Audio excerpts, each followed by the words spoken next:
Good morning everyone. तो आज हम लोग स्टार्ट करेंगे बेसिकली चैप्टर 3 चल रहा है हमारा। चैप्टर 3 का ये सेकंड पार्ट है जिसके अंतर्गत हम हिमालय के प्रादेशिक विभाजन को समझेंगे और पूर्वांचल के जो इम्पोर्टेंट हिल रेंजेस हैं उसके बारे में जानेंगे।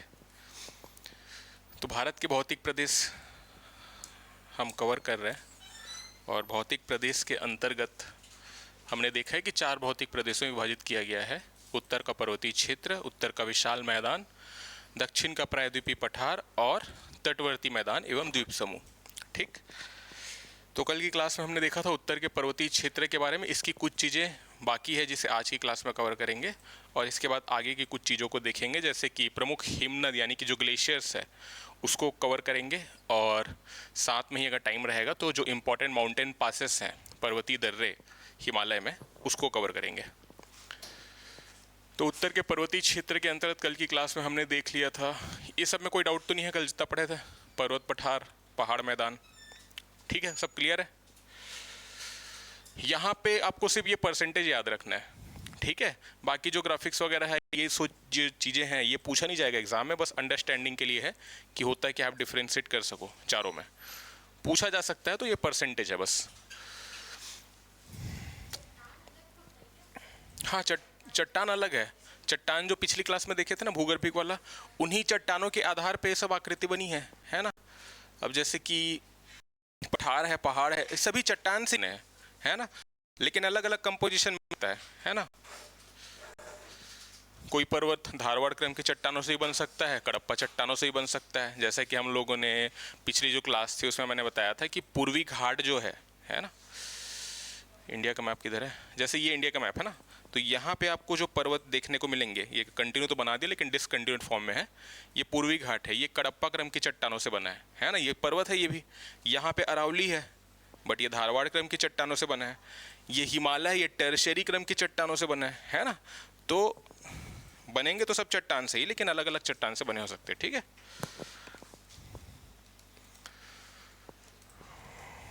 तो उत्तर का पर्वतीय क्षेत्र, इसके अंतर्गत जो जो की पॉइंट है वो मैं नोट डाउन करा देता हूँ, जो खास तौर पे ध्यान में रखना है। जैसे कि इस वाले सेक्शन में तो हो गया परसेंटेज, ठीक है, जो एग्जाम में पूछा जाएगा। बाकी समझने के लिए तो हम कई सारी चीज़ डिस्कस करेंगे, बट एग्जाम में जो पूछा जा सकता है एक तो ये परसेंटेज है। इसके बाद ये 4 के नाम तो आपको याद रहेंगे ही, जो भौतिक प्रदेश में डिवाइड किया गया है। ये जो याद रखना, उत्तर के पर्वतीय क्षेत्र, इसका भी हम लोग फर्दर क्लासिफिकेशन करते हैं अलग अलग रेंजेस में, ठीक है। तो ये सिंधु नदी के मोड़ से ब्रह्मपुत्र नदी के मोड़ तक याद रखना है, अर्धवृत्ताकार याद रखना है। जो जो हाईलाइटेड पोर्शन आपको दिख रहा है उसको तो ध्यान देना ही है ना। 22 देशांतर रेखाओं के बीच है, तो ये एक नया क्वेश्चन हो सकता है जो कभी पूछा जाए। बाकी ये कुछ बेसिक फीचर्स है, इतनी लंबाई है, चौड़ाई है ना। आपको एग्जाम में ये पूछा जा सकता है।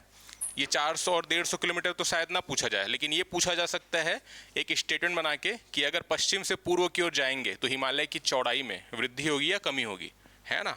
तो क्या होगी? कमी होगी। या पूर्व से पश्चिम की ओर आएंगे तो वृद्धि होगी, ठीक है। तो ये कुछ बेसिक चीज़ें याद रखनी है। 5 लाख स्क्वायर किलोमीटर कुछ डेटा है। नवीन मोड़दार पर्वत है, कैसा माउंटेन है? फोल्ड माउंटेन है, वोल्केनिक माउंटेन है, ये पूछा जा सकता है। तो मोड़दार पर्वत है, ये ध्यान में रखना है, ठीक है। और फिर ये जो 4 जो बेसिकली विभाजन किया गया है समानांतर, उसको हमने देखा था।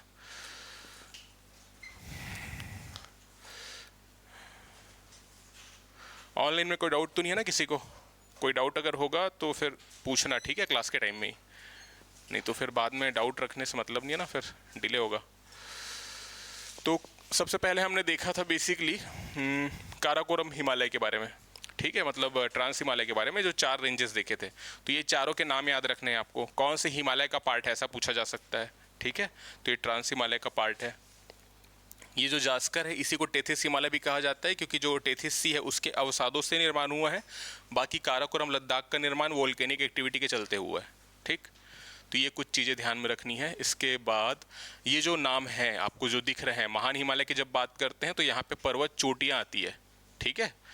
और जब ट्रांस हिमालय और लघु और शिवालिक देख रहे थे तो रेंज भी आ रहे थे, और जो चोटी इंपॉर्टेंट है वो मैं बताते चल रहा हूँ, ठीक है। लेकिन महान हिमालय की बात करेंगे तो इंपॉर्टेंट माउंटेन पीक्स है जिसको पूर्व से पश्चिम के क्रम में रखा गया है, ठीक है। तो कल की क्लास में देखे थे सारी चीज़ें, तो ये सभी नाम याद रखने हैं। लघु हिमालय के अंतर्गत ये सारी चीज़ें हैं, ठीक है।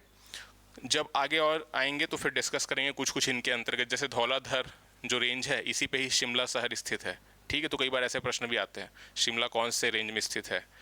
तो बेसिकली किस में है, लघु हिमालय में है। महान हिमालय में आपको कोई गांव सिटी ऐसा तो मिलेगा नहीं, क्योंकि पॉसिबल नहीं है। एक तो खड़ी ढाल है, काफ़ी ऊंचाई बहुत ज़्यादा है, रहने लायक कंडीशन है नहीं वहाँ पे। तो लघु हिमालय और शिवालिक में ही आपको कई सारे जो मानव बसाहट है वो सारे देखने को मिलेंगे, ठीक है। तो इनके बारे में याद रखना है कि ये कौन से हिमालय का पार्ट है, लघु हिमालय का पार्ट है, प्लस कौन कौन से राज्य में स्थित है। तो दो प्रकार के प्रश्न यहाँ से आते हैं। और एक तीसरा जो प्रश्न है, कोई सिटी का नाम दे देगा, उसके बारे में पूछ लिया जाएगा कि कौन से रेंज में स्थित है, ठीक है।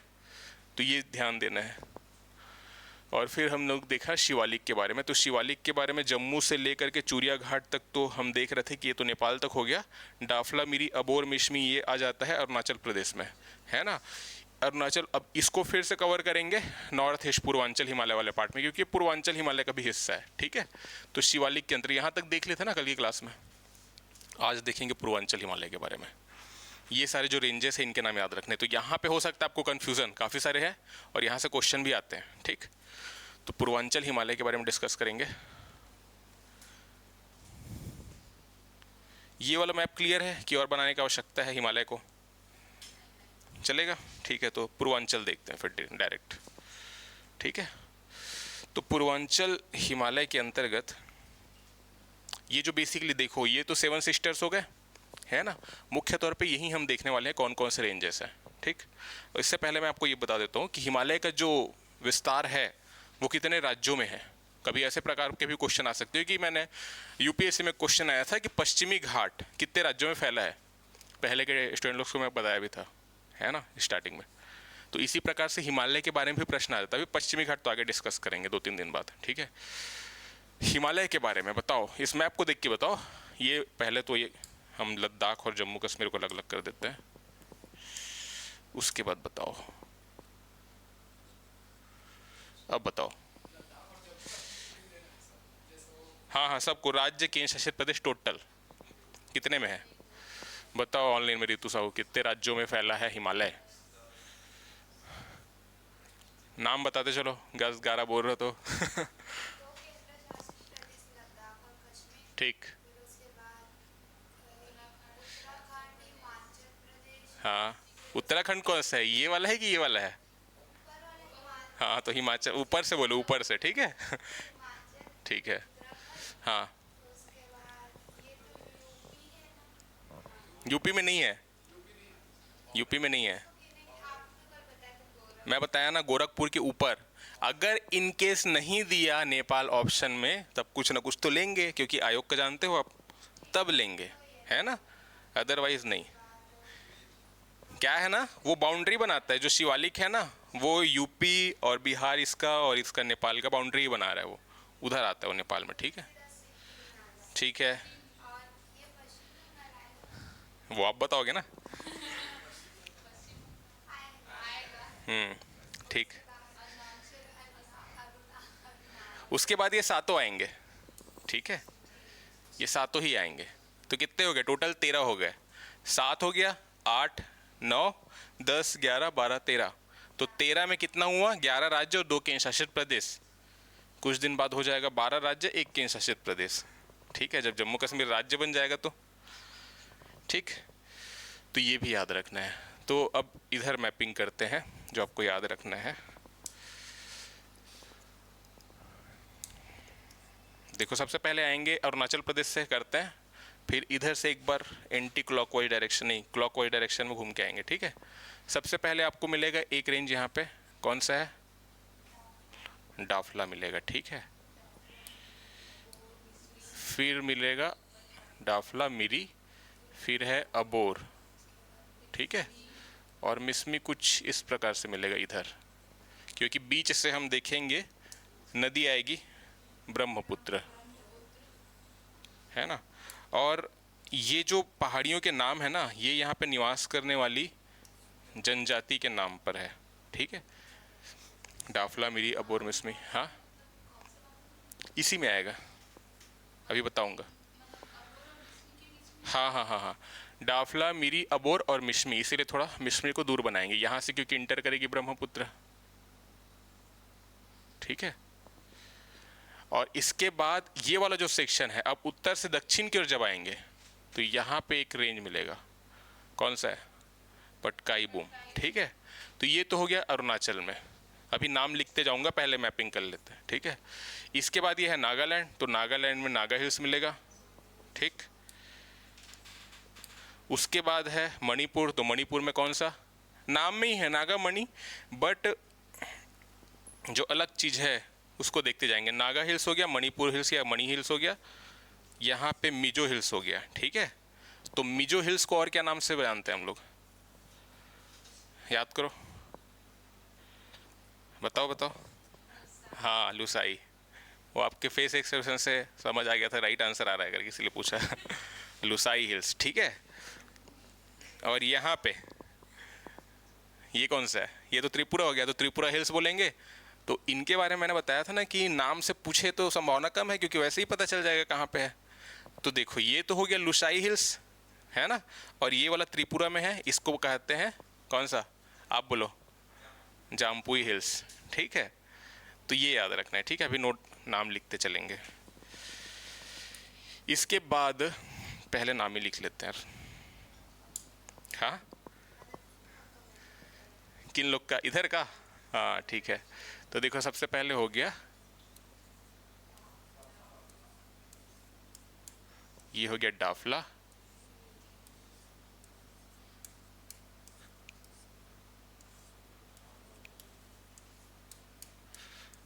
मीरी के बाद है अबोर, और अबोर के बाद है मिश्मी। अब वो आपको एकदम पूछे एग्जाम में, इतनी संभावना कम है कि कौन से रेंज के बीच से ब्रह्मपुत्र नदी आ रही है, आज तक पूछा नहीं गया है, इवन यूपीएससी में भी नहीं पूछा गया है। बट हम लोग मैपिंग कर रहे हैं तो हमको लंबे समय तक याद रहेगा, ऐसा पढ़ लेंगे तो। ठीक है, तो डाफला, मीरी, अबोर, मिश्मी हो गया, और ये हो गया हमारा पटकाई बूम।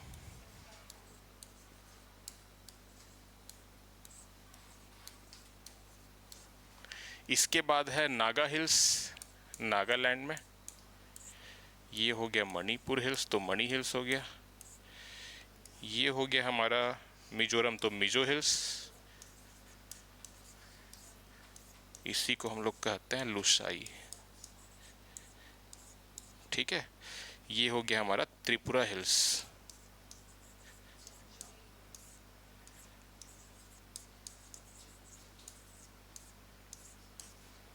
ठीक है, यहाँ तक क्लियर। इसके बाद जो इम्पोर्टेंट है, एक तो हो गया मेघालय में आएंगे गारो मिलेगा, फिर खासी और जयंतिया। ठीक है, ये तो सबको पता होगा, है ना, पता है, नहीं पता है, भूल गए, कोई बात नहीं।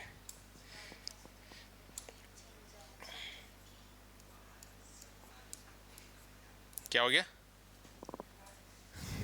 गारो हो गया, खासी,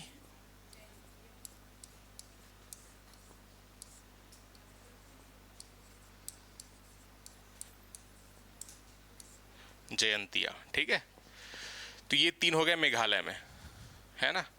अब इसके बाद कौन से राज्य में आए, बचा कौन सा, असम। और कुछ बचा है क्या, नहीं, पश्चिम बंगाल में नहीं देखेंगे। पश्चिम बंगाल में संदफू जो माउंटेन पीक है वही इम्पोर्टेंट है। यहाँ पे हम लोग देखेंगे 4। ठीक है,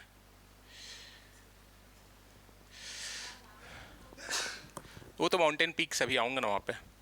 ठीक है, सारामती है। ठीक है, कोहिमा वहाँ की कैपिटल भी है, तो उसके नाम पे भी है। ठीक है, तो एक तो आ जाएगा यहाँ पे, ये हो गया हमारा असम। तो असम में आ जाएगा एक, कौन सा है असम में, कौन कौन सा नाम बताओ, याद है तो। मिकीर है। ठीक है, मिकीर याद रखना है, बैराल याद रखना है, रेंगमा है, और एक ना कार्बी ओंगलोंग करके है। तो ये 4 के नाम याद रखने हैं। ठीक है, ये हो गया हमारा मिकीर। ये हो गया हमारा बैराल। ये इसके बाद है रेंगमा, और ये वाला जो है वो है कार्बी ओंगलोंग।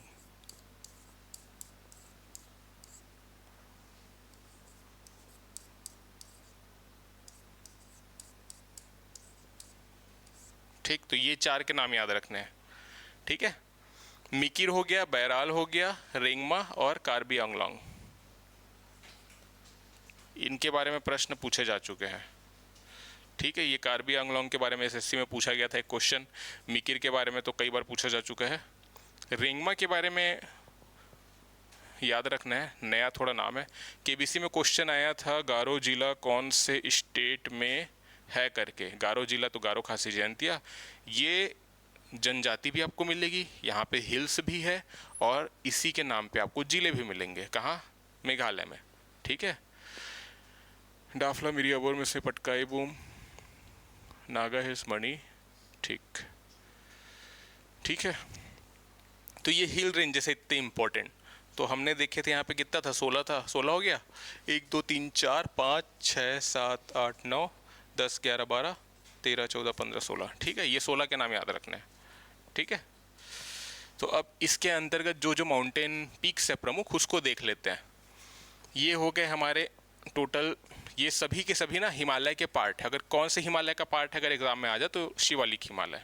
ठीक है। तो डाफला मिरी अबोर मिस्मी, ये तो इम्पॉर्टेंट है। इनके बारे में जो क्वेश्चन पूछा जाता है वो पूछा जाता है पश्चिम से पूर्व की ओर क्रम से जमाइए। तो डाफला मिरी अबोर मिस्मी, DMAM ऐसे याद रख सकते हैं। ठीक है। जब ब्रह्मपुत्र नदी आती है तो यहीं पास से इंटर करेगी, वो इस प्रकार से फिर प्रवाहित होगी। ठीक है। तो ये याद रखना है। एक तो यहाँ पे यांग्याप दर्रा है, वो पॉइंट है जहाँ से इंटर कर रही है अरुणाचल प्रदेश में, और फिर अरुणाचल प्रदेश में ही दिहांग दर्रा देखने को मिलेगा, है ना। तो ये दोनों चीज़ें याद रखनी है। अरुणाचल प्रदेश में ब्रह्मपुत्र को कौन से नाम से जाना जाता है? दिहांग कहा जाता है, दिहांग। फिर दिबांग जब उससे मिल जाती है और उसके बाद जैसे ही वो दिबांग मिलती है और असम में इंटर करती है, तब हम जानते हैं ब्रह्मपुत्र के नाम से, है ना। और तिब्बत चाइना वाले रीजन में इसे कहते हैं सांगपो। ठीक। तो अपवाह तंत्र में देखेंगे उसे। तो ये चीज़ें याद रखनी है। अब कुछ इंपॉर्टेंट माउंटेन पिक्स के बारे में जो पूछे जाते हैं प्रश्न, जो याद रखना है। एक तो यहाँ पे नागा हिल्स है ना। तो नागा हिल्स की सबसे ऊंची जो चोटी है वो है सारामती।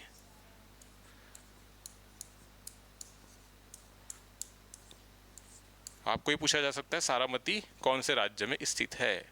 ठीक। तो नागालैंड में। लगभग इसकी जो ऊंचाई है वो है 3800।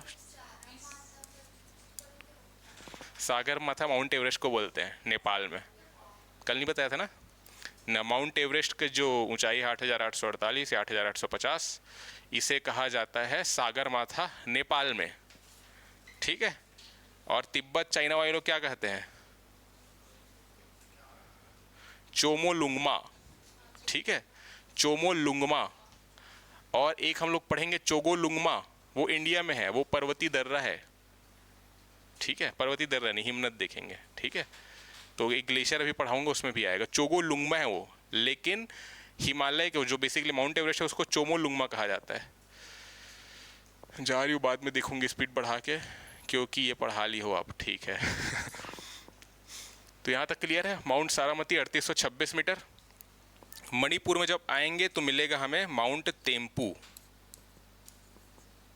ठीक है। तो ये माउंट तेम्पू के बारे में ध्यान में रखना है कि ये मणिपुर में है। ये सबसे ऊंची चोटी है, 2995 मीटर। ये हाइट पूछे इसकी संभावना नहीं है, तो नहीं याद रखोगे तो चल जाएगा। ठीक है। मिजो हिल्स जो है इसकी सबसे ऊंची चोटी है, उसे कहा जाता है ब्लू माउंटेन भी कहते हैं या पावंग पुई कहते हैं। ठीक है।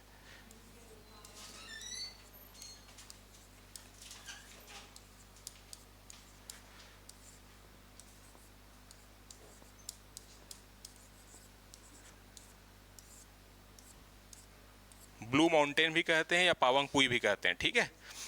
इसकी हाइट हम देखते हैं फिर कम होती जाएगी, 2157 मीटर के लगभग है। अब यहाँ से हाइट आपको याद नहीं रखना, एलिवेशन कितना कितना है, लेकिन जो याद रखना है वो ये है कि उत्तर से दक्षिण की ओर जब आ रहे हैं तो ऊंचाई में क्या हो रही है? क्या हो रही है ऊंचाई में? कमी हो रही है। तो ये इस प्रकार के क्वेश्चन स्टेटमेंट में आपसे पूछे जा सकते हैं। ठीक है। उत्तर से दक्षिण आ रहे हैं तो ऊंचाई में हो रही है कमी, है ना। क्योंकि हम देख रहे हैं सारामती 3826, तेम्पू 2995, पावंगपू 2157। यहाँ पे आएंगे त्रिपुरा में तो इसकी सबसे ऊंची जो चोटी है वो है बेटलांग चीप।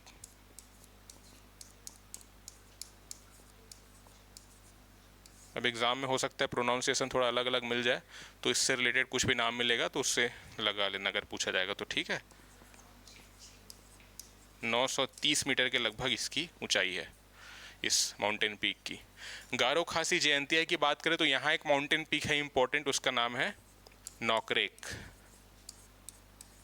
ठीक है। तो ये नॉकरेक पीक कहाँ पे है, कौन से राज्य में, तो मेघालय, ठीक है, ये याद रखना है। और 1500 मीटर के आसपास इसकी ऊंचाई है, लेकिन जो सबसे ऊंची चोटी है मेघालय की वो है शिलोंग पीक, ठीक है। शिलोंग पीक के बारे में याद रखना है, ये सबसे ऊंची चोटी है, 1930 के आसपास मीटर की आसपास इसका एलिवेशन है शिलोंग पीक का, ठीक है। तो ये ऊंची चोटी है मेघालय पूरे स्टेट की सबसे ज़्यादा ऊंची। और गारो खासी जयंतिया अगर हिल्स की बात करें तो उसकी सबसे ऊंची चोटी है नॉकरेक, लगभग 1500 मीटर के आसपास इसकी ऊंचाई है, ठीक है, नॉकरेक की। तो ये 1500 मीटर के लगभग है, ये है 1900 मीटर के लगभग शिलोंग पीक। यहाँ तक क्लियर। अरुणाचल प्रदेश की बात करें तो इस वाले सेक्शन में एक माउंटेन पीक मिलेगा आपको, उसका नाम है कांगतो, ठीक है। हाँ, ये अरुणाचल प्रदेश की सबसे ऊंची चोटी है कांगतो, ठीक है। जो नामचा बरवा आता है वो तो बेसिकली तिब्बत में आ जाता है कुछ यहाँ पे, ठीक, तो उसे हम अरुणाचल में काउंट नहीं करते, अदरवाइज वो 7756 मीटर के आसपास उसका एलिवेशन है, ठीक है। तो कांगतो सबसे ऊंची चोटी है कहाँ की, अरुणाचल प्रदेश की। और अगर हम बात करें असम की तो मिकिर हो गया बैराल, बैराल के अंतर्गत एक माउंटेन पीक आपको मिलेगा यहाँ पे, उसका नाम है लाइके, 1830 मीटर के आसपास ऊंचाई है।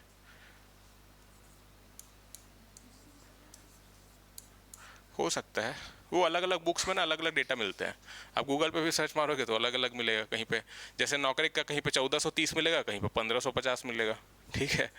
तो उनके बारे में आपको एलिवेशन नहीं पूछा जाएगा, अप्रॉक्स याद रख सकते हो उतना है, नाम के बारे में पूछा जाएगा कि कौन से राज्य में है, ठीक है। तो ये क्लियर हो यहाँ तक, ये पूरा पूर्वांचल। अब इसके बाद ना यही फिर बंगाल की खाड़ी नीचे जाएगा, सबमर्ज हो गया है, और फिर वापस से उभर के आएगा, जिससे हमारा अंडमान एंड निकोबार द्वीप समूह बना है। तो उसका भी निर्माण उसी समय काल में हुआ है जिस समय काल में हिमालय का निर्माण हुआ है। तो north Andaman, middle Andaman, south Andaman, north Andaman में एक माउंटेन पीक मिलेगा, तटवर्ती मैदान द्वीप समूह देखेंगे ना इसी चैप्टर में आगे, तो उसको डिस्कस करेंगे, नारकोंडम, बैरन जो प्रमुख आइलैंड है और वो सब देखेंगे। तो माउंट सैडल पीक मिलेगा, 732 मीटर उसकी ऊंचाई है, वो आपको मिलेगा अंडमान निकोबार में, ठीक है। तो फिर हम देख रहे हैं कि उत्तर से दक्षिण आ रहा है तो ऊंचाई कम हो रही है, फिर उसके बाद तो समुद्र में डूब गया, फिर वापस से निकला अंडमान निकोबार में, तो माउंट सैडल पीक मिलेगा, ठीक है। तो ये याद रहेगा, क्लियर यहाँ तक। तो नॉर्थ ईस्ट के बारे में ज़्यादा इसको रिवाइज करना है, क्योंकि यहाँ से इस वाले रीजन से साउथ इंडिया से ज़्यादा क्वेश्चन पूछे जाते हैं, ठीक है। तो ये तो हो गया हमारा पूर्वांचल हिमालय। नौ हिमालय का प्रादेशिक विभाजन समझ आ गया ना पूरा, ठीक है। अब हिमालय के प्रादेशिक विभाजन की बात जब हम कर रहे हैं, पहले तो हमने देखा हिमालय जो पर्वत श्रृंखला है उसका समानांतर विभाजन हमने किया, तो 4 रेंजेस देखे, मतलब 3 हिमालय के अंतर्गत है, एक ट्रांस हिमालय है, ठीक है। हिमालय की अगर पर्टिकुलरली बात करें तो 3 रेंजेस है, शिवालिक है, फिर लघु है, फिर महान है ना। और उत्तर के पर्वतीय क्षेत्र में चौथा रेंज भी आ जाता है 3 के अलावा, वो है ट्रांस हिमालय, ठीक है। लेकिन प्रादेशिक विभाजन की बात करें तो नदी घाटी की मोड़ के आधार पे हिमालय को कुछ पार्ट्स में डिवाइड किया गया है, टोटल 4 पार्ट्स में डिवाइड किया गया है ना। प्रादेशिक विभाजन मतलब प्रदेश के हिसाब से। तो सबसे पहला जो है वो है कश्मीर हिमालय, इसके बाद है इसके राइट साइड में कुमायूं हिमालय, फिर है नेपाल हिमालय, और फिर है असम हिमालय, ठीक है। तो इनके बारे में जो प्रश्न पूछे जाएंगे वो केवल और केवल इतने आज तक पूछे गए हैं कि कौन कौन से नदी के मोड़ के बीच में जो हिमालय उसका नाम क्या है, इस प्रकार से, ठीक है। तो मैप में देखते हैं, ये जैसे इंडिया का मैप हो गया, ठीक है। अब यहाँ से हम लोग देख रहे हैं, सबसे पहले कुछ यहाँ पे हमें मिल जाएगा सिंधु नदी का मोड़, ये वाला। तो सिंधु नदी के मोड़ से लेकर के सतलज नदी के मोड़ तक, ठीक है, सिंधु नदी के मोड़ से लेकर के सतलज नदी के मोड़ तक, ये वाला बीच का जो हिमालय है, कौन से नाम से जानते हैं इसे? तो इसे आप कश्मीर हिमालय भी कह सकते हैं और पंजाब हिमालय भी कह सकते हैं, ठीक है, दोनों में से कोई भी। कश्मीर भी आ रहा है इसके अंतर्गत, पंजाब भी आ रहा है, तो कश्मीर हिमालय भी कहते हैं, पंजाब हिमालय भी कहते हैं। किसके किसके बीच में, ये याद रखना है। सिंधु नदी के मोड़ से लेकर के सतलज नदी के मोड़ तक, ठीक है। यही पूछा जाता है एग्जाम में, सिंधु से सतलज के बीच का। ये वहाँ से सिंधु नदी मुड़ रही है, पाकिस्तान में इंटर कर रही है, यहाँ पास से थोड़ा लाइन पहले ही हो गया है, थोड़ा यहाँ पे आना चाहिए था, ठीक है, शिप किला दर्रे तक। तो वहाँ से इंटर कर रही है सतलज नदी। तो सिंधु से सतलज के बीच का ये वाला क्षेत्र, इसको कश्मीरी हिमालय भी कह सकते हैं या पंजाब हिमालय भी कह सकते हैं, ठीक है, दोनों ही नाम यूज़ किए जाते हैं। इसके बाद सतलज नदी के मोड़ से लेकर के कौन सी नदी आएगी, काली नदी, ठीक। तो ये जो सेक्शन हो गया हमारा बीच का,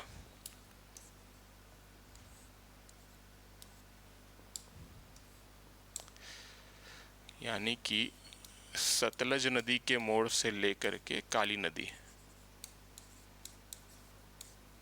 सतलज नदी के मोड़ से लेकर के काली नदी के मोड़ तक। काली नदी कौन कौन सा किसका किसका बाउंड्री बनाती है, इंडिया के साथ किसका, कौन से देश का, नेपाल, ठीक है, नेपाल के साथ सीमा बनाती है, पूरा नहीं बनाती, थोड़ा सा, ठीक है, उसी को लेकर विवाद है।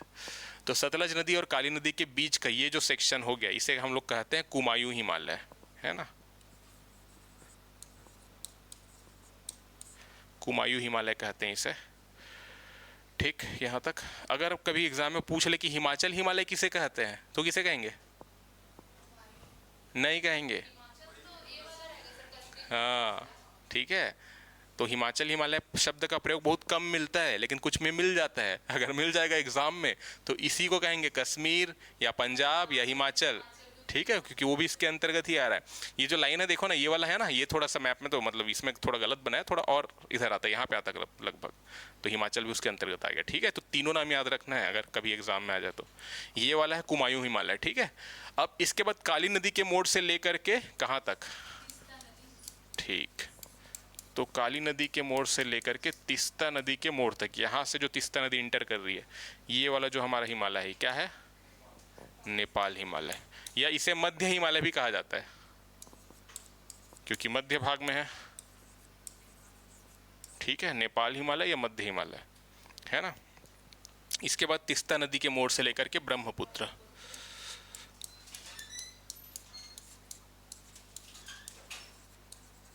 ये कौन सा होगा, असम हिमालय, ठीक, जिसके अंतर्गत ना सिक्किम भी आ रहा है, और कुछ कुछ लोग ज़्यादा ही क्लासिफाई करेंगे तो सिक्किम को भी अलग से सिक्किम हिमालय बना देते हैं, ठीक है, बट उसकी ज़रूरत है नहीं। यहाँ तक क्लियर है चार। और ये जो विभाजन जो किया गया है, प्रादेशिक विभाजन, ये किसने किया है, तो ये किया है सिडनी बुरार्ड ने, है ना, उन्हीं के विभाजन को हम लोग पढ़ रहे हैं, तो आप तो अलग विभाजन कर दोगे कुछ भी, ठीक है। तो सिडनी बुरार्ड ने जो किया है ना, उसको हम लोग अध्ययन कर रहे हैं। ये भूगर्भ शास्त्री थे जिन्होंने भारत के जियोग्राफिक कंडीशन के बारे में अध्ययन किया, ठीक है। तो सिडनी बुरार्ड ने ही ये बेसिकली विभाजन किया है, उन्हीं के आधार पे हम लोग देख रहे हैं चार जो चीज़ें हैं। तो एक तो ये तरीका हो गया कि आपसे पूछा जाए कि नदी घाटी के मोड़ के बीच कौन कौन सा हिमालय है, पहला चीज़ जो हम लोगों ने इस मैप में देखा। और दूसरा जो पूछा जा सकता है, एक तो नाम इनका याद रखना है, सिडनी बुरार्ड ने प्रादेशिक विभाजन किया है, चार भागों में विभक्त किया हिमालय को, ठीक है, कश्मीर हिमालय, कुमायूं हिमालय, नेपाल हिमालय, मध्य हिमालय, और उसके बाद असम हिमालय, ठीक है। तो पश्चिम से पूर्व आसान है जमाना, अगर इस प्रकार का भी क्वेश्चन आ जाए तो सिडनी बुरार्ड ने क्या याद रखना है। और जो चीज़ पूछा जा सकता है वो है लंबाई के आधार पे, है ना, मतलब प्रादेशिक विभाजन जब कर रहे हैं तो लंबाई के आधार पे क्रम से जमाई, अगर ऐसा दिया जाए तो सबसे लंबा कौन सा होगा, इसी मैप में देखो, किलोमीटर नहीं पूछा जाएगा, सबसे लंबा कौन सा होगा, नेपाल, नहीं, लंबा मतलब इस वाले सेक्शन को बोल रहे हैं ऐसे, ठीक है। तो नेपाल हिमालय हमें दिख रहा है, या मध्य हिमालय जो सबसे ज़्यादा होगा, ठीक है। इसकी जो ये वाली जो लंबाई है वो है 800 किलोमीटर, ठीक, पहला हो गया। और इसके बाद हम लोग देखते हैं वो आता है असम हिमालय, ठीक है, ये वाला सेक्शन, ये 720 किलोमीटर के लगभग है, ये 800 हो गया, ये 720 है। डिजिट याद रखने की ज़रूरत नहीं, वो पूछेगा भी नहीं कभी, क्रम बस याद होना चाहिए, ठीक है। सबसे लंबा है नेपाल वाला मध्य हिमालय, जो इंडिया में है ही नहीं, 800 किलोमीटर, फिर है असम 720 किलोमीटर। इसके बाद कौन सा आएगा, अब इधर तो आसान है, कश्मीर हिमालय, ठीक है, और उसके बाद आ जाता है ये वाला कुमायूं हिमालय। तो कश्मीर हिमालय है 560 किलोमीटर और ये है 320 किलोमीटर, ठीक है। तो ये डेटा डिजिट आपको नहीं पूछेगा, लेकिन याद रखना है क्रम। सबसे लंबा कौन सा है? नेपाल, फिर उसके राइट में असम, फिर आ जाएंगे कश्मीर हिमालय और उसके बाद कुमायूं। ठीक है, 800, 700, 560 और 320 किलोमीटर। ठीक, तो कितने टाइप के क्वेश्चन बन गए यहाँ से? एक तो नदी घाटी को याद रखना है, दूसरा ये पहला हो गया, दूसरा इनकी लंबाई, ठीक है, तीसरा विभाजन किसने किया है? सिडनी बुराड ने किया है। और कौन सा टाइप था क्वेश्चन का? एक पश्चिम से पूर्व, पूर्व से पश्चिम जमाई, इस प्रकार कुछ आ गया। तो 4 प्रकार से, इससे अलावा और कोई क्वेश्चन बनने की संभावना नहीं है। ठीक है, क्लियर यहाँ तक? तो ये तो हो गया हमारा हिमालय का प्रादेशिक विभाजन। अब इसके बाद हिमालय के अंतर्गत हमको देखने हैं ये कुछ प्रमुख ग्लेशियर, तो इसको भी मैं नोट करते हुए बताऊंगा। ठीक है, तो हिमालय के अंतर्गत हमें देखना है ग्लेशियर। ग्लेशियर होता क्या है? ग्लेशियर होता है कुछ इस प्रकार से। ग्लेशियर को हिंदी में हम कहते हैं हिमनद, यानी हिम मतलब बर्फ, नद मतलब नदी, बर्फ की नदी। देख के आपको लगेगा स्थिर है, लेकिन बहुत, जैसे 5 सेंटीमीटर पर ईयर ट्रैवल कर रहा भारतीय प्रायद्वीप, वैसे ही कुछ सेंटीमीटर पर ईयर गति करते रहते हैं, हल्का ढलान के हिसाब से। ठीक है, तो इसलिए कहते हैं हिमनद, इंग्लिश में कहते हैं ग्लेशियर। जैसे कि ये हमारा माउंटेन है, अब ये स्नो सीड, बर्फ की जो चादर है वो हजारों सालों, सैकड़ों सालों से जो जमी है ना, वो धीरे धीरे ढलान के हिसाब से गति करते रहती है। वही जो है पिघल रही है, और वह उसी के कारण से कई सारी नदियों का फॉर्मेशन हुआ है। हिमालय की जो नदियां हैं उन्हें कहा जाता है सदा नीरा, है ना, यानी कि उसमें सदा जल रहता है। जिन नदियों का उद्गम हिमालय से हो रहा है, हिमालय पर्वतमाला से, उन्हें सदा नीरा नदियां कहा जाता है। गंगा नदी हो गई, यमुना नदी हो गई, ठीक है, एग्जाम्पल। तो ये जो नदियां हैं सदा नीरा, क्यों सदा नीरा? क्योंकि ग्लेशियर है, ग्लेशियर में पानी का भंडार है। ठीक है, तो बारिश के पानी से तो मतलब जल तो आएगा नदियों में, लेकिन अगर बारिश नहीं हो रही है तब भी उन नदियों में पानी आपको मिलेगा ही। यहाँ की नदियाँ सूख जाती है, महानदी देखोगे राजिम में सूख गया, ठीक है, क्योंकि ग्लेशियर से थोड़ी निस्तुत है, मानसून के ऊपर ही निर्भर है। यहाँ पे मानसून से तो आ ही रहा है, ठीक है, मानसून से तो फिर बाढ़ आता है यहाँ पे, है ना, जैसे नेपाल में आया हुआ है ना। और बाकी जो ग्लोबल वार्मिंग हो रहा है ना, उसके चलते ना अभी पिघलने की दर और ज़्यादा तेज हो रही है। इसी कारण से कई सारे जो हमें जो झील जो बन जाती है ग्लेशियर वाली, वो भी पिघल जा रही है। अभी 1 साल या 1.5 साल पहले जो सिक्किम का एक ग्लेशियर था, लोनाक करके नाम है, ठीक है, तो उसमें जो बहुत मतलब पिघल गया एकदम तेज़ी से, एक बड़ा जो बोल सकते हैं पोर्शन था ग्लेशियर का, उसके कारण से बाढ़ आ गया। तो सिक्किम को आप देख रहे हो, सिक्किम हो गया यहाँ पे हमारा, सिक्किम में बाढ़ आया, पानी कहाँ पे आया? पहले पश्चिम बंगाल में गया, फिर बांग्लादेश, तो ये सभी अफेक्ट हो गए बाढ़ से, कई सारे लोग की डेथ हो गई। ठीक है, तो लोनाक करके एक ग्लेशियर है, आप लोग को अगर पुराने होगा तो याद होगा, बताया था मैं, लोनाक करके। याद है कुछ? नहीं याद है? हाँ, अच्छा, ठीक है, तो ये सब भी याद रखना है। ठीक है, तो ये हमारा है हिमनद। ये जो हिमनद आप देख रहे हैं ना, हाँ हाँ हाँ, सिक्किम में है, ठीक है। सियाचिन तो उधर देखेंगे हम लोग, लद्दाख में। तो इस प्रकार से आपको देखने को मिलेगा, ठीक है, यही पिघल रही है। तो नदियां जिनका उद्गम होता है हिमालय से, उनके जल का स्रोत यही ग्लेशियर से, ठीक है, क्लियर है। ये जो ग्लेशियर आप देख रहे हैं, इसे आइस वॉल कहा जाता है इंडिया का। ये है मीराथांग ग्लेशियर, है ना, बुक्स में आपको नहीं मिलेगा इनके नाम के बारे में, इंटरनेट पर कुछ सर्च करेंगे तो मिलेगा। आइस वॉल कहा जाता है इंडिया का, आइस वॉल। ऐसे वॉल टाइप में ग्लेशियर बहुत कम मिलेंगे। तो ये इमेज है मीराथांग ग्लेशियर का, और ये हमको मिलेगा अरुणाचल प्रदेश में, मीराथांग, ठीक है। तो ये समझ आ गया ग्लेशियर है क्या, ठीक है। अब कुछ इंपॉर्टेंट जो ग्लेशियर है, देखो ये तो आपको टेबल मिल जाएगा पीडीएफ में, तो उसको आप राज्य के हिसाब से, यहाँ से जो क्वेश्चन आते हैं कौन कौन से राज्य में कौन कौन सा है, ठीक है, तो राज्य के हिसाब से ही प्रश्न पूछे जाएंगे। तो एक एक करके देख लेते हैं, मैप में समझ लेते हैं। लोकेशन इसकी जरूरी है नहीं, ठीक है, लोकेशन के हिसाब से प्रश्न नहीं आएगा, बस आपको पूछा जाएगा कौन से राज्य में है ग्लेशियर।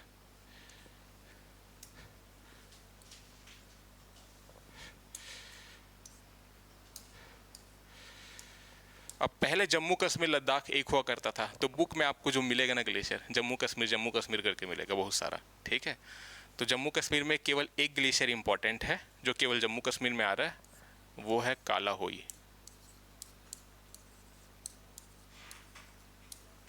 कालाहोई, ठीक है, ये जो सोनमर्ग गुलमर्ग है ना, उसी के पास है, लगभग 8-10 किलोमीटर के आसपास, ठीक है। काला हुई, बस एक ही याद रखेंगे जम्मू कश्मीर से। इसके बारे में भी पूछा जाए इसकी संभावना नहीं है, लेकिन एक ठुक तो याद कर लेते करके, यही सबसे बेस्ट लगा तो ये नोट डाउन कर सकते हैं, ठीक है। बाकी हाँ हाँ हाँ वो भी है, लेकिन ना कभी आज तक पूछा ही नहीं गया, इसी के बारे में नहीं पूछा गया है, तो कम से कम एक याद रख लेते हैं। सोनमर्ग के पास में है तो सोनमर्ग इंपॉर्टेंट है, तो इन फ्यूचर अगर कभी आ जाए तो इसके बारे में पूछा जा सकता है, ठीक। बाकी जो जो इंपॉर्टेंट है उसको कवर करेंगे। यहाँ पे आ जाएंगे लद्दाख। तो लद्दाख में आपको पता है ट्रांस हिमालय है मुख्य तौर पे, काराकोरम लद्दाख जास्कर। जो मैक्सिमम जो ग्लेशियर आपको मिलेंगे काराकोरम रेंज में देखने को मिलेंगे, ठीक है, लद्दाख वाले रीजन में। तो जो सबसे प्रमुख देखो, एक तो यहाँ पे ये वाला रीजन आपको मिल जाएगा, तो सियाचिन याद रखेंगे, सियाचिन ग्लेशियर, ठीक है। ये भारत का सबसे लंबा ग्लेशियर, ठीक है, लगभग लगभग 77 किलोमीटर इसकी है लंबाई, है ना। मतलब कि जैसे जैसे ये तो आपको स्नो सीड देखने को मिल रही है, तो मतलब क्या बोले, तो नदी का मार्ग है, वो तो पानी जम गया है, इस प्रकार से दिख रहा है, ठीक है। अगर मान लेते इसको सियाचिन ग्लेशियर है, तो लंबाई की अगर बात करें, ये है वह नहीं वैसे, अगर लंबाई की बात करें तो 77, एकदम एग्जैक्ट डेटा की बात करें तो 76.44, बट एग्जैक्ट नहीं बोल सकते, क्योंकि अगर फिर से बर्फ आएगी उसकी लंबाई बढ़ेगी, कम होगी, पिघलेगी, तो ठीक है, तो लगभग लगभग याद रखेंगे। लेकिन जो मेन चीज़ इंपॉर्टेंट है वो क्या है कि भारत का सबसे लंबा ग्लेशियर है कौन सा, सियाचिन। लंबाई 77 के आसपास है, चौड़ाई 2 से लेके 8 किलोमीटर के बीच वेरी कर रहा है, बट फिक्स नहीं होगी, ठीक है। फिर से बर्फबारी होगी, वो जमेगा बर्फ धीरे धीरे, तो वो सब लंबाई चौड़ाई नहीं पूछेगा, नाम याद रखना है सियाचिन। कहाँ पे है, तो लद्दाख। और सियाचिन के बारे में ये भी पूछा जा सकता है कौन से रेंज में है, काराकोरम लद्दाख जास्कर या महान हिमालय, तो याद रखना काराकोरम, ठीक है। तो सियाचिन याद रखेंगे। काराकोरम रेंज में ही एक और ग्लेशियर है और वो है नुब्रा, है ना। तो ये मोस्ट इंपॉर्टेंट है, सियाचिन से भी ज़्यादा important exam point of view से। सियाचिन पुराना हो गया, बहुत बार पूछ लिया क्वेश्चन, अब थोड़ा नया क्वेश्चन आते हैं। तो नुब्रा के बारे में याद रखना है। नुब्रा से आपको याद रखना है नुब्रा नदी, तो नुब्रा एक नदी भी है ना, उसी का उद्गम हो रहा है नुब्रा ग्लेशियर से, सियाचिन के पास में ही स्थित है, ये भी काराकोरम रेंज में है, ठीक है। और नुब्रा जो नदी है वो श्योक की सहायक नदी है, श्योक नदी में मिलेगी नुब्रा, अगले जो चैप्टर होगा अपवाहतन तो उसमें देखेंगे। तो श्योक नदी में मिलेगी नुब्रा नदी, ठीक है। और फिर वो श्योक नदी किस में जाके मिलेगी, सिंधु नदी पे, ठीक है। तो ये याद रखना है, तो नुब्रा ग्लेशियर, ठीक। एक और है, उसका नाम है सासायनी, ये भी बहुत बड़े ग्लेशियर में से एक है भारत के, ठीक। सियाचिन, नुब्रा, सासायनी, क्लियर है यहाँ तक, काफी सारे हैं ये पे, ठीक है। ये तो हम लोग बात कर रहे हैं इंडिया की। आपको जो ग्लेशियर्स देखने को मिलेंगे, एक तो मिलेंगे नॉर्थ पोल में, है ना, जो सबसे बड़े बड़े ग्लेशियर पूरे वर्ल्ड के, और साउथ पोल में, क्योंकि देखे ना हम लोग 6 महीने दिन 6 महीने रात दोनों जगह एक एक करके, ठीक है। तो काफ़ी ज़्यादा बर्फ मतलब जमा होता है वहाँ पे। अंटार्कटिका में सबसे बड़े ग्लेशियर्स आपको देखने को मिलेंगे जो दक्षिण में है, ठीक है। लेकिन पोलर रीजन को, यानी कि उत्तरी ध्रुव और दक्षिणी ध्रुव को अगर छोड़ दे तो पूरे वर्ल्ड में ये वाला सेक्शन जो हमारा, इसको छोड़ देंगे, इधर तो आ ही नहीं रहा वैसे भी सनलाइट, तो यहाँ तो रहेगा ही, इसको छोड़ देंगे तो ये पूरा बाकी का जो वर्ल्ड बचा हमारा, उसमें सबसे बड़ा ग्लेशियर कौन सा है, ठीक है। ये कौन सा है, दर्रा, ठीक है। तो कौन सा है, तो इंडिया की बात कर रहे हैं, तो इंडिया में याद रखना है कौन सा है, सियाचिन। और ये पूरे वर्ल्ड में नॉर्थ पोल और साउथ पोल को छोड़ के दूसरे नंबर का सबसे बड़ा ग्लेशियर है। और पहले नंबर का कौन सा है, पहले नंबर का ये पामीर की जो ग्रंथि है, पामीर का पठार, यहाँ पे आपको मिलेगा फेडचेंको, ठीक है, फेडचेंको ग्लेशियर, ये पामीर के पठार में मिलेगा, ठीक है। ये पूरे वर्ल्ड का, नॉर्थ पोल और साउथ पोल को लेकिन छोड़ के है, ठीक है, क्लियर है। और दूसरे नंबर पे सियाचिन, और इंडिया में पहले नंबर पे सियाचिन, और सियाचिन पे भारत का ही कब्जा है, ठीक है। ओपीओ के मतलब पाकिस्तान ने उसको कैप्चर करने की कोशिश की थी, इंडिया ने ऑपरेशन भी चलाया, और भारत के पास में। तो सियाचिन, नुब्रा, सासायनी, ये 3 याद रखना है। इसके बाद जो है हिस्पार, ठीक, फिर है बियाफो, ठीक है। जो जो इंपॉर्टेंट है वो सब बता रहा हूँ, हाँ अच्छा याद है आपको, हिस्पार, बियाफो, हाँ हिस्पार, बियाफो, बाल्टोरा, और क्या है फिर, बातुरा, ठीक है। ये बा है ना, बातुरा, ठीक है तो और भी बहुत सारे, लेकिन उसको याद नहीं रखेंगे, वो पीडीएफ में मिल जाएगा। चोगोलुंगमा है, खारदोपिन है, ठीक है। रीमो को याद रख सकते हैं, रीमो पूछा जा चुका है एग्जाम में, तो रीमो याद रख सकते हैं। रीमो भी है, पुनमा भी है, तो नाम इधर लिखे हैं, ठीक है, लेकिन जो जो बता रहा हूँ उसी को यहाँ पे नोट डाउन करो, उसी को याद रखना, ठीक है। क्लियर। सियाचिन के बारे में पूछा जा चुका है प्रश्न, नुब्रा के बारे में यूपीएससी ने ही पूछा था कुछ समय पहले, ठीक है। और सासाइनी के बारे में भी प्रश्न पूछे जा चुके हैं वेरियस जो स्टेट पीसीएस के एग्जाम है। हम बात करेंगे अगर जम्मू कश्मीर लद्दाख की है ना, तो वहाँ तो सभी के बारे में पूछे जाएंगे क्योंकि छत्तीसगढ़ में जैसा पूछा जाता है एक एक चीज डिटेल से। लेकिन ओवरऑल पॉइंट ऑफ व्यू से देखिए तो जो जो इंपॉर्टेंट है, सियाचिन, नुब्रा, सासाइनी, ठीक। और हिस्पार, बियाफो, बाल्टूरा, बातूरा, ये चारों भी नाम याद रखने हैं। रीमो पूछा जा चुका है एग्जाम में एसएससी वगैरह में, तो उसको नाम याद रखना है, ठीक है।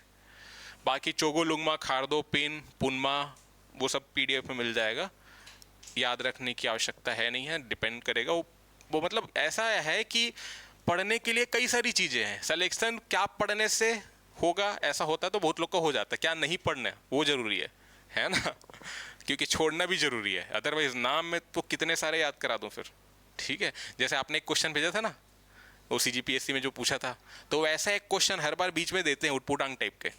इवन छत्तीसगढ़ में भी आप पढ़ोगे, देखो जीएस में ना कोई भी ना अगर बोलता है कि मैं 100% बताऊंगा और यहीं से आएगा, तो वो सफ़ेद झूठ है, वो पॉसिबल ही नहीं है। जीएस इतना अथाह है, कोई चीज़ पॉसिबल गारंटी नहीं है ना। 99% बोलेंगे वो भी थोड़ा कम है, 90 से 95 तक बोल सकते हैं, ठीक है। एक दो क्वेश्चन तो एग्जामिनर देगा ही उटपुटांग टाइप के, और वो आपके छोड़ने के लिए रहेंगे, बनाने के लिए नहीं रहेगा।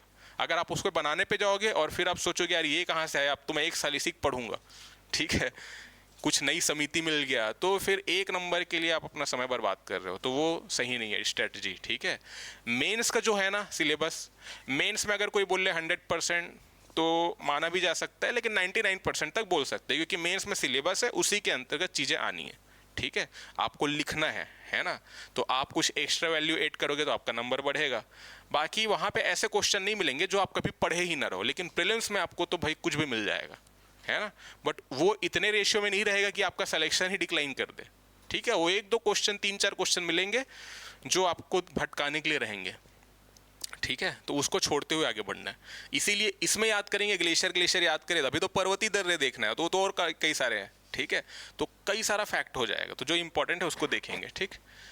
कालाहोई इंपॉर्टेंट नहीं है, नहीं याद रखोगे कोई दिक्कत नहीं, जम्मू कश्मीर में है, एक मात्र देख रहे हैं। यहाँ पे सियाचिन हो गया, नुब्रा हो गया, सासाइनी, तीनों तो इंपॉर्टेंट है, रीमो भी इंपॉर्टेंट है। और ये जो चार है ना, ये इसलिए इंपॉर्टेंट है क्योंकि ना सियाचिन के मतलब सबसे बड़े ग्लेशियर्स में से टॉप के ग्लेशियर से ये सियाचिन हो गया पहला, और उसके बाद सासाइनी भी है, फिर हिस्पार, बियाफो, बाल्टोरा, बातूरा, लगभग ना 60 किलोमीटर के आसपास इन चारों की लंबाई है, 59, 60, 61, 62, इस प्रकार से। पिछले वाले में शायद बताया भी रहूंगा, है ना, तो वो किलोमीटर कभी नहीं पूछेगा, लेकिन सबसे बड़े ग्लेशियर्स है ना, तो इसलिए इंपॉर्टेंट है, ठीक है। इसके बाद आ जाते हैं हम लोग हिमाचल प्रदेश में। तो हिमाचल प्रदेश का जो सबसे प्रमुख ग्लेशियर है वो है, हाँ, बड़ा सिगरी, ठीक। और सिगरी का मतलब क्या होता है, हाँ, ग्लेशियर, है ना। तो हिमाचल में ना ग्लेशियर को सिगरी कहा जाता है, ठीक है। तो बड़ा सिगरी आपको 12 सिगरी भी लिखा मिल जाएगा। अब वो थोड़ा सा भाषा में हो जाता है परिवर्तन, बोलते बोलते लिखते लिखते, तो 12 सिगरी। ये लिखते कैसे, इंग्लिश में ऐसे लिखते हैं,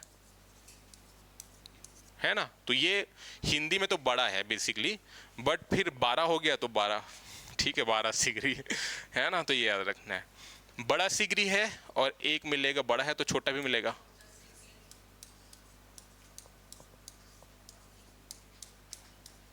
ठीक है। चिनाब नदी के बारे में आपको पता है, सिंधु, झेलम, चिनाब, रावी, व्यास, सतलज, अभी देखेंगे अपोहा तंत्र में। चिनाब नदी 2 नदियों के संगम से बना है, चंद्र नदी और भागा नदी, है ना, चंद्र और भागा।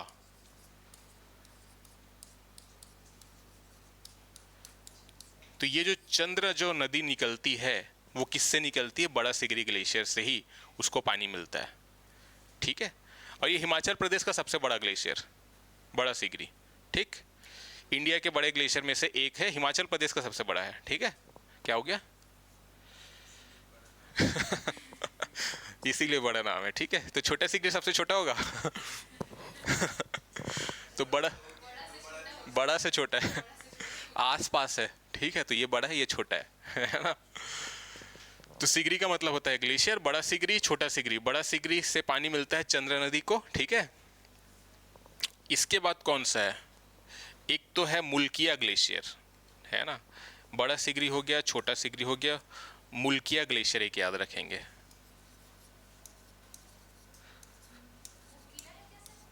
नहीं, मुल्किया है, मुल्किया। मुक्किला वो अलग अलग बता रहा हूँ, नाम हो सकता है डिफरेंशिएट थोड़ा थोड़ा, क्योंकि कुछ ये आपको बुक में नहीं मिलेगा, लेकिन पढ़ा क्यों रहा हूँ, क्योंकि जब हम लोग अपवाह तंत्र पढ़ेंगे ना, तो हमको थोड़ी थोड़ी चीज़ें वहाँ से क्लियर होगी। ये मुल्किया ग्लेशियर इसलिए इंपॉर्टेंट है क्योंकि यहाँ से उद्गम हुआ है भागा नदी का, ठीक है। मुल्किया अलग अलग नाम हो सकता है, मुक्किला बोल रहे हो वो भी हो सकता है, बट जैसा कल मैंने एक वेबसाइट में चेक किया अगेन, जो कहाँ का है, हिमाचल प्रदेश का है, तो वहाँ के जो एग्जाम्स वगैरह, तो वहाँ पे मुल्किया लिखा था, तो मुल्किया याद रखना, ठीक है। बुक में नहीं मिलेगा, पढ़ा इसलिए रहा हूँ क्योंकि अपवाह तंत्र जब आएंगे, नदी देखेंगे तो वहाँ पे काम आएगा थोड़ा, ठीक। तो मुल्किया ग्लेशियर से पानी मिलता है भागा को, और फिर चंद्र और भागा ये दोनों नदी आपस में मिलेगी तांडी नामक स्थान पे, और फिर वो कहलाएगी चिनाब नदी, ठीक है। तो ये तो हो गया मुल्किया। इसके बाद एक ग्लेशियर याद रखना, बड़ा भंगाल। ग्लेशियर के बारे में नहीं पूछेगा, इसके बारे में। बड़ा भंगाल इसलिए इंपॉर्टेंट है क्योंकि चिनाब के नीचे आएंगे तो कौन सी नदी आएगी, सिंधु, झेलम, चिनाब, फिर रावी। तो रावी नदी के पानी का स्रोत है बड़ा भंगाल ग्लेशियर, ठीक है। क्लियर यहां तक। तो बड़ा सिगरी, छोटा सिगरी, मुल्किया, बड़ा भंगाल। उसके बाद रावी के नीचे आ जाएंगे तो व्यास नदी है, तो व्यास नदी है तो व्यास कुंड नामक स्थान से, तो व्यास कुंड भी एक ग्लेशियर है जहां से व्यास नदी को उद्गम होता है, ठीक है। व्यास कुंड, व्यास की एक सहायक नदी है पार्वती, कुल्लू जिले के अंतर्गत मिलेगी, ठीक है। तो पार्वती जिस ग्लेशियर से आ रही है उसका नाम भी पार्वती ग्लेशियर, ठीक, पार्वती। क्लियर है यहां तक। और इसके बाद एक दो और इंपॉर्टेंट है जिसमें है, एक है सोना पानी और एक है गेफांग, ठीक। तो इतने कम से कम याद रखने हैं। सोना पानी याद रख सकते हैं, पूछा जा चुका है, वैसे सीजीपीएससी में नहीं पूछा गया है। सोना पानी है और गेफांग है, ये हम लोग देखे हिमाचल प्रदेश के अंतर्गत, ठीक है। इसके बाद है उत्तराखंड। उत्तराखंड के अंतर्गत जो इंपॉर्टेंट ग्लेशियर्स है, जिसमें से कुछ प्रमुख नदियों का उद्गम हो रहा है, ठीक है।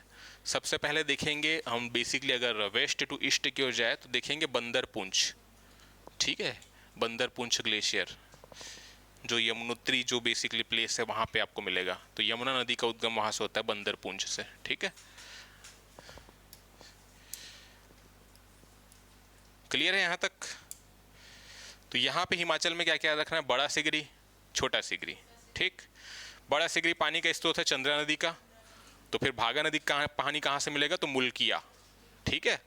क्लियर। तो चंद्रा भागा दोनों हो गए। चिनाब नदी हो गई। चिनाब नदी को याद करने का तरीका मतलब कैसे, नदी के हिसाब से याद रख सकते हैं। चिनाब नदी चंद्र और भागा से मिलकर बन रही है। चंद्रा नदी को पानी मिल रहा है बड़ा सिगरी ग्लेशियर, और बड़ा सिगरी ग्लेशियर के भी कुछ पार्ट है जिसको चंद्रा ग्लेशियर कहते हैं। अब उन लोग भाई 10 ठोक नाम देंगे, ठीक है ना। उसी चंद्रा ग्लेशियर के पिघलने से चंद्रताल झील का निर्माण हुआ है, ठीक है। क्योंकि हिमनद है, पिघलेगा तो झील बनेगा, अगर प्लेस है इस प्रकार से घाटी से रचना है, अगर गर्त वर्त मिल गया है ना तो जमेगा ही। तो चंद्रताल है ना, वो झील जब पढ़ेंगे हम लोग अपवाह तंत्र के अंतर्गत तो आएगा वहां पे, ठीक है। हाँ, क्लियर है यहाँ तक। तो फिर चंद्रा नदी को पानी मिल गया बड़ा सिगरी से, अब भागा नदी को पानी मिलेगा मुल्किया ग्लेशियर से, ठीक है। चिनाब नदी हो गया, उसके नीचे आएंगे तो रावी नदी है, तो रावी नदी के पानी का स्रोत है बड़ा भंगाल। एक ही अल्टीमेट स्रोत नहीं है, वो कई सारे सहायक नदी आ रहे हैं, कहीं और ग्लेशियर से आ रहे हैं। मेन जो स्रोत है बड़ा भंगाल, ठीक है। या बड़ा कहीं पे लिखा है ना तो ये ऐसा 12 भी मिल जाएगा ना, एक ही है, बड़ा भंगाल, बड़ा भंगाल, ठीक है। क्योंकि इंग्लिश में लिखते हैं ऐसा, तो पहले बोल रहे हिंदी में बड़ा, लेकिन इंग्लिश में लिखे बी ए रे, फिर हिंदी में उसको प्रोनाउंसिएट करेंगे 12। तो ऐसे ऐसे थोड़े अप्रभंश नाम में मिल जाएंगे, ठीक है। इसके बाद है बड़ा भंगाल, तो रावी नदी का हो गया। उसके नीचे आएंगे तो व्यास नदी व्यास कुंड से निकलती है, तो व्यास कुंड भी एक ग्लेशियर है, ठीक है। कुंड मतलब कुआं नहीं है, ग्लेशियर है वो भी, ठीक है। और व्यास नदी की एक सहायक नदी है पार्वती, पार्वती जिस ग्लेशियर से आ रही पार्वती ग्लेशियर। और एक याद रखना सोना पानी, ठीक है। ये बेसिकली इधर वाले रीजन में, किश्तवाड़ वाले रीजन में है हिमाचल प्रदेश के, ठीक है। सोना पानी जो ग्लेशियर है, अगर एग्जाम में पूछ ले तो याद रख सकते हैं, पीर पंजाल रेंज में, ठीक है, पीर पंजाल। और पीर पंजाल रेंज में, यानी कि पीर पंजाल जो जम्मू कश्मीर और हिमाचल प्रदेश में जिसका एक्सटेंशन है, पीर पंजाल रेंज का ये सबसे बड़ा ग्लेशियर है सोना पानी, ठीक है, पीर पंजाल का। और पीर पंजाल कौन से हिमालय का पार्ट है? हाँ, तो मध्य हिमालय या लघु हिमालय का एक श्रेणी पीर पंजाल, जो जम्मू कश्मीर हिमाचल में विस्तारित है, और वहां पे सबसे बड़ा ग्लेशियर मिलेगा सोना पानी, ठीक है। क्लियर यहां तक? इसी पीर पंजाल रेंज के अंतर्गत हमको अटल टनल भी मिलेगा हिमाचल प्रदेश में, जो मनाली को कनेक्ट करेगा लाहौल स्पीति से, ठीक है। और लाहौल स्पीति के बाद जाएंगे ले, ठीक है। तो आप मोटर वोटर में आप ब्लॉगिंग वगैरह देखते हो कि जा रहे हैं लद्दाख, तो एक तो हिमाचल प्रदेश का रूट है, चाहो तो चंडीगढ़ से इधर से जाके जा सकते हैं, कुछ लोग जम्मू कश्मीर से भी जा सकते हैं, ठीक है। क्लियर यहाँ तक? अब इसके बाद देखते हैं उत्तराखंड। तो उत्तराखंड में एक तो हो गया बंदरपूंछ, इंपॉर्टेंट इसलिए क्योंकि ग्लेशियर नहीं पूछेगा, ये पूछेगा यमुना नदी का स्त्रोत उद्गम, तो बंदरपूंछ ग्लेशियर, ठीक है, यमुनोत्री के अंतर्गत जो मिलेगा। इसके बाद जो प्रमुख ग्लेशियर है, एक तो आपको मिल जाएगा सतोपंथ ग्लेशियर। सतोपंथ से उद्गम होता है किसका? अलकनंदा नदी का। गंगा नदी के बारे में हम जानते हैं कि ये सहायक नदी, मतलब दो नदियों के संगम से इसका निर्माण हो रहा है, भागीरथी और अलकनंदा, ठीक है। तो बंदरपूंछ हो गया। गंगोत्री जो ग्लेशियर है वहां से उद्गम होगा भागीरथी का, है ना, गंगोत्री ग्लेशियर के गौमुख नामक स्थान से। गौमुख उस स्थान का नाम है जहां से बेसिकली ओरिजिन हो रहा है भागीरथी का, ठीक है। तो मेन जो रिवर है वो तो भागीरथी है, ठीक है। तो सबसे पहले देखेंगे बंदरपूंछ, फिर गंगोत्री। सतोपंथ जो ग्लेशियर है वहां से ओरिजिन हो रहा है अलकनंदा का। अलकनंदा और भागीरथी ही मिलेंगे, तब जाके निर्माण होगा गंगा नदी का। कौन से स्थान में? देवप्रयाग में, ठीक है। और जब अपवाह तंत्र देखेंगे तो अलकनंदा के और जो सहायक नदी उसको देखेंगे, ठीक है, पंचप्रयाग के अंतर्गत, ठीक। तो यहाँ पे याद रखना है बंदरपूंछ पहला, उसके बाद है गंगा नदी। देखो ये तो यमुना नदी के बारे में हो गया, फिर गंगा नदी के बारे में देखेंगे तो गंगोत्री आ जाएगा और सतोपंथ, ठीक है, ये दोनों गंगा से रिलेटेड हो गया, ठीक। अब ना एक ग्लेशियर आएगा जो भागीरथी की सहायक नदी है ना, उसका निर्माण कहां से हो रहा है? हाँ, तो भागीरथी की एक सहायक नदी है जिसका नाम है भिलंगना या भिलांगना, ठीक है। ये जो नदी है भागीरथी से जहां पे मिलेगी, वहीं पे एक डैम का निर्माण हुआ है। कौन सा डैम? टिहरी, ठीक है। तो टिहरी जो डैम है भारत का, उसका निर्माण भागीरथी और भिलंगना नदी के संगम के थोड़ा आगे जाके हुआ है, ठीक है। क्लियर? तो ये याद रखना है। तो खतलिंग ग्लेशियर उद्गम का स्रोत है भिलंगना नदी के, ठीक है। इसके बाद एक जो प्रमुख ग्लेशियर याद रख सकते हैं वो है चौराबाड़ी। चौराबाड़ी ग्लेशियर आपको केदारनाथ के पास मिलेगा। ये मंदाकिनी जो नदी है ना, अभी हम लोग जब अपवाह तंत्र देखेंगे तो आएगा मंदाकिनी, अलकनंदा की सहायक नदियां मंदाकिनी, ये सब ठीक देखेंगे, पिंडर वगैरह। तो ये चौराबाड़ी से निकल रही है मंदाकिनी नदी, ये केदारनाथ में मिलेगा आपको, ठीक है। जब केदारनाथ में फ्लड आया था ना, बाढ़, तो उस टाइम इस वाले ग्लेशियर का भी जो काफ़ी ज़्यादा मतलब पिघल गया था ये, ठीक है। तो एक रीज़न ये भी है, चौराबाड़ी याद रखना है, ठीक है। इसके बाद है एक पिंडर ग्लेशियर के बारे में पूछ सकता है, पिंडर जहाँ से पिंडारी नदी का उद्गम हो रहा है ना, वो सहायक नदी फिर देखेंगे अलकनंदा की। और फिर एक जो याद रखेंगे वो है मिलाम, इसके बारे में पूछा जा चुका है प्रश्न। हाँ, काली नदी के पानी का स्रोत है ये भी, तो मिलाम आपको इस वाले रीजन में देखने को मिलेगा, ठीक है। तो इतने याद रखना है, और हम लोग नदी के हिसाब से याद रखेंगे तो याद हो सकते हैं, ठीक है। बंदरपूंछ यमुना नदी के लिए, गंगा नदी यानी कि भागीरथी और अलकनंदा, तो भागीरथी गंगोत्री और अलकनंदा सतोपंथ, ठीक है। इसके बाद आ जाएंगे भागीरथी की एक सहायक नदी भिलंगना, क्योंकि वो इसलिए इंपॉर्टेंट है क्योंकि भागीरथी और भिलंगना नदी के संगम के बीच ही हमको टिहरी मिलेगा, ठीक है। टिहरी जो बांध है हमारा सबसे इंपॉर्टेंट बांध में से एक, तो वो हमको मिलेगा। ठीक है, तो खतलिंग ग्लेशियर है इंपॉर्टेंट, भाग्य भिलंगना के उद्गम का स्रोत। चौराबाड़ी मंदाकिनी नदी देख रहा है, ये आपको केदारनाथ में मिलेगा। पिंडर है, पिंडारी नदी के ओरिजिन है, और मिलाम ग्लेशियर। ठीक है, तो ये याद रखना इतने। यहाँ पे आ जाएंगे जब हम लोग सिक्किम में, अब यहाँ पे तो मिलेगा नहीं, उत्तर प्रदेश और बिहार में। सिक्किम में दो इंपॉर्टेंट है और इधर फिर इंपॉर्टेंट है नहीं। ठीक है, बस यही है जो इंपॉर्टेंट है। सिक्किम में अगर बात करें तो एक मिल जाएगा जेमू। ठीक है, और एक जो अभी बताया, हाँ मैं बता रहा हूँ, जेमू जो ग्लेशियर है ना, कंचनजंगा इसे नहीं बोल रहा हूँ क्योंकि कंचनजंगा को अलग से नाम दे दिया गया है कंचनजंगा ग्लेशियर, बट कंचनजंगा जो पर्वत जैसे है, ठीक है, और इसका ये जो निचला जो हिस्सा है वही है जेमू। ठीक है, और कंचनजंगा ग्लेशियर इसलिए याद नहीं रखें क्योंकि कंचनजंगा वैसे ही हमको पता है माउंटेन पीक के नाम पे फेमस है वो। ठीक है, तो कंचनजंगा ग्लेशियर भी आ जाएगा या माउंटेन पीक, याद रखो एक ही मतलब है। ठीक है, जेमू ग्लेशियर ये भी कंचनजंगा की जो पहाड़ी है उसके जो बॉटम जो सरफेस है वहाँ पे आपको मिलेगा जेमू। ठीक, और एक है लोनाक जिस पे बाढ़ आया था, बताया था ना अभी, तो ये दो याद रखना है। ये लोनाक आपको किसी बुक में नहीं मिलेगा क्योंकि बाढ़ आने के बाद से थोड़ा हाईलाइट हुआ है 1-1.5 साल पहले से। ठीक है, तो जो न्यूज़ में रहता है उसके बारे में प्रश्न आता है, जो बुक में है उसके बारे में ऐसा नहीं है ना। एग्जामिनर जो न्यूज़ में है उससे पूछेगा। ठीक, तो लोनाक याद रखेंगे। ठीक है, और यहाँ पे है असम। असम में एक जो इंपॉर्टेंट याद रख सकते हैं, यहाँ पे एक स्थान मिलेगा लेखा पानी। तो लेखा पानी दर्रा भी मिलेगा और लेखा पानी ग्लेशियर भी है। ठीक है, तो असम में देखेंगे एक लेखा पानी, और ये जो लाचुंग लिखे है वो उसी का पार्ट है। ठीक है, जैसे बड़ा सिगरी का एक पार्ट हम लोग देखे चंद्रा, है ना, वैसे ही तो लेखा पानी बस याद रखेंगे, लेखा पानी याद रखेंगे असम। ये आपको बुक में अगेन नहीं मिलेगा, लेखा पानी दर्रे के बारे में भले मिल जाएगा, बट यहाँ पे ग्लेशियर भी है और असम का सबसे इंपॉर्टेंट ग्लेशियर है ये। ठीक है, लेखा पानी। और अरुणाचल प्रदेश का ये जो सेक्शन है तवांग वाला, यहाँ पे आपको मिलेगा मीराथांग। ये भी आपको बुक में नहीं मिलेगा, बट इंपॉर्टेंट इसलिए है क्योंकि इस ग्लेशियर को आइस वॉल ऑफ इंडिया कहा जाता है। ये जो बताया था ना मैं, मीराथांग आइस वॉल, बर्फ की दीवार। ठीक, तो ये हमको मिलेगा अरुणाचल प्रदेश में। तो इतने ग्लेशियर हमको याद रखने हैं, तो इतने नाम याद रखना। आज मैं सोचा था उसको ही पढ़ाता, माउंटेन पासेस को, बट ज़्यादा हो जाएगा। ठीक है,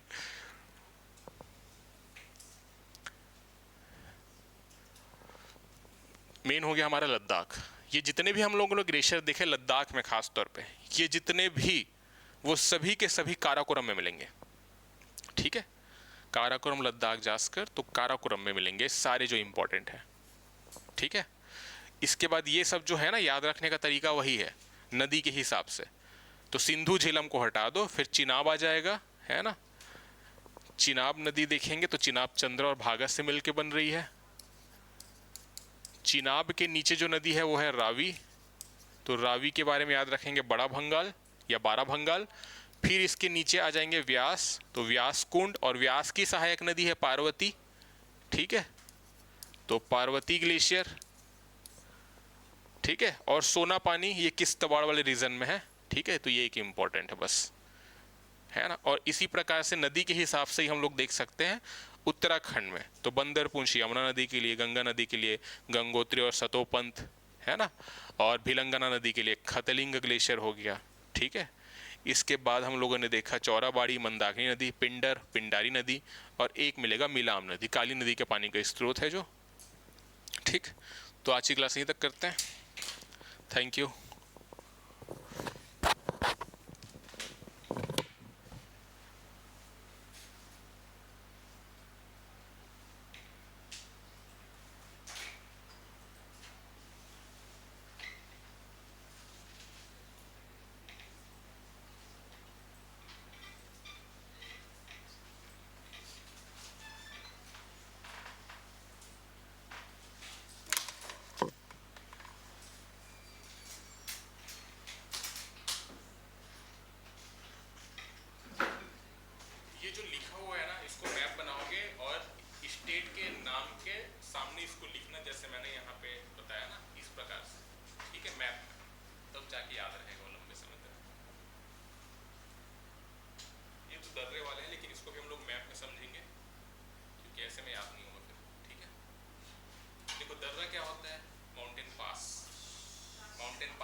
ला दर्रा नहीं बोलेंगे, चांग दर्रा बोलो तो ज्यादा सही रहेगा, ठीक है, क्योंकि ला का मतलब ही दर्रा होता है।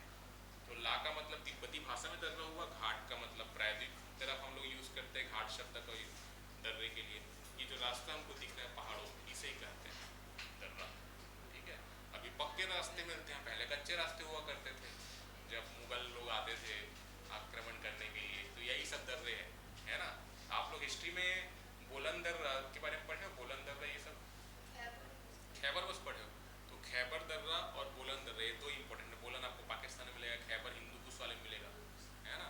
तो यही दो वो प्रमुख दर्रे हैं जहाँ से मुगल काल में हम लोग देख रहे हैं जो आक्रमणकारी है खासतौर पे उन लोग उधर से इंटर किए, है ना। खैबर पास और बोलन पास, बोलन पाकिस्तान में मिलेगा, खैबर हिंदू कुश वाले रीजन में मिलेगा, ठीक है। तो वैसे ही इंडिया में है ये सब इम्पोर्टेंट, इसको कल की क्लास में देखेंगे। और उसके बाद फिर उत्तर का विशाल मैदान देखेंगे। तो मैदान के अंतर्गत हम लोग दो पार्ट में डिस्कस करेंगे, एक तो सिंधु गंगा ब्रह्मपुत्र, तो मैदान ज़्यादा इंपॉर्टेंट है नहीं, बेसिक बेसिक देखेंगे, वहाँ से प्रश्न भी ज़्यादा नहीं आते। जो ज़्यादा आता है वो ये है कि हिमालय के जैसे ही नीचे आएंगे तो भाबर तराई वो सब है ना, तो उसको देखेंगे। फिर उसके बाद खादर बांगर, है ना, ये सब कल की क्लास में देखेंगे मैदान जब कवर करेंगे। उसके बाद हमारा बच जाएगा दक्षिण का प्रायद्वीप पठार, तो ये थोड़ा रहेगा जिसके अंदर पश्चिमी घाट और पूर्वी घाट देखेंगे, यहाँ से प्रश्न ज़्यादा निकलेंगे आपको। और उसके बाद लास्ट में तटवर्ती मैदान और द्वीप समूह, ठीक।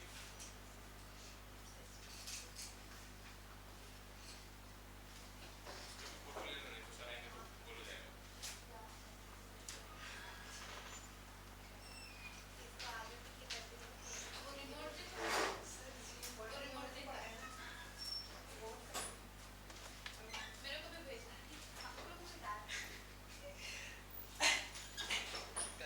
शुरुआत, हाँ नहीं नहीं यहाँ नहीं, चलो आगे 6 ही शायद शुरुआत है, यहीं से चलिए शुरू करते हैं। चलो ओके। इसको क्या कीजिए, इसको तो कल भेजी थी। हाँ, आज जो पढ़ाए उसी का ना। हाँ आज का बस ये हो गया, ये हो गया, ये भी बृहद हिमालय, दिवाली के बाद से। हाँ एक यहाँ से, मिनट, यहाँ एक मिनट थोड़ा पीछे करना ना, मैं यहाँ से मेरे को इसका भी फोटो चाहिए इसका? था, थोड़ा सा पीछे और पीछे? वो खाली वाला जो है ना मैप, हाँ इसको, यहाँ से स्टार्ट इसको थोड़ा क्लियर कर दोगे क्या? डस्ट कर, जैसे ही हो सकते हो तो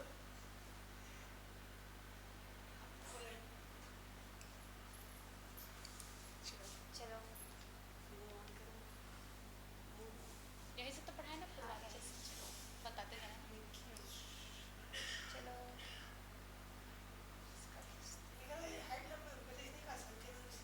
नहीं हाइट से नहीं क्वेश्चन करें, ये तो बताए दे दे इम्पोर्टेंट है देते। चलो